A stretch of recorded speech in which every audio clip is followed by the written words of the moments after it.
அஸ்ஸலாமு அலைக்கும் வரஹ்மத்துல்லாஹி வபரகாத்துஹு. இந்த 4 திக்ருகள் நீங்கள் ஒவ்வொரு தொழுகைக்கு பிறகும் ஓதிக்கொள்ளுங்கள்.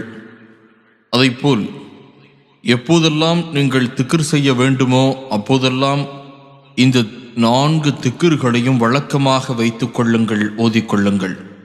இந்த 4 திக்ர்களுக்கு அல்லாஹ்வுடைய தூதர் ஸல்லல்லாஹு அலைஹி வஸல்லம் அவர்கள் எப்படிப்பட்ட ஒரு நன்மை நமக்கு கிடைக்கிறது என்பதை சொல்லுகின்றார்கள். முஸ்லிமிலே 1006வது ஹதீஸாக இடம்பெறுகிறது.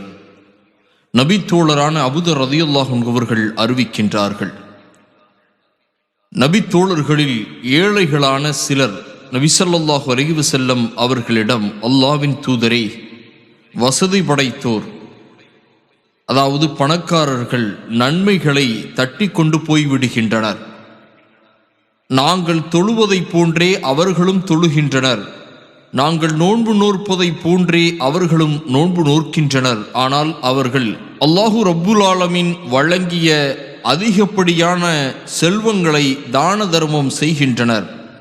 அவ்வாறு தான தர்மங்கள் செய்ய எங்களிடம் வசதி இல்லையே என்று கூறினார்கள்.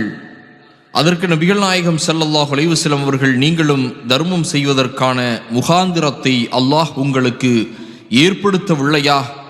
அல்லாவை துதிக்கும் ஒவ்வொரு துதிச்சொல்லும் சுபஹான் அல்லாஹ் என்பது கூட தர்மம்தான்.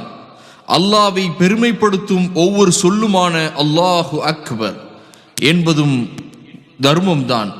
ஒவ்வொரு புகழ் மாலையும் அல்ஹம்துலில்லாஹ் என்று சொல்லுவதும் கூட தர்மம்தான். ஒவ்வொரு ஓரிரை உறுதி மொழியையும் லா இலாஹ இல்லல்லாஹ் என்று சொல்லுவது கூட தர்மம்தான். நல்லதை ஏவுவதும் தர்மமே, தீமையை தடுப்பதும் தர்மமே என்று அல்லாஹ்வுடைய தூதர் ஸல்லல்லாஹு அலைஹி வஸல்லம் அவர்கள் சொன்னார்கள். ஆக தர்மம் செய்வதற்கான ஒரு அழகிய நன்மையை இந்த 4 வார்த்தைகளும் பெற்றுத்தருகிறது. நீங்கள் அதிகப்படியாக இதை ஓதிக்கொள்ளுங்கள்.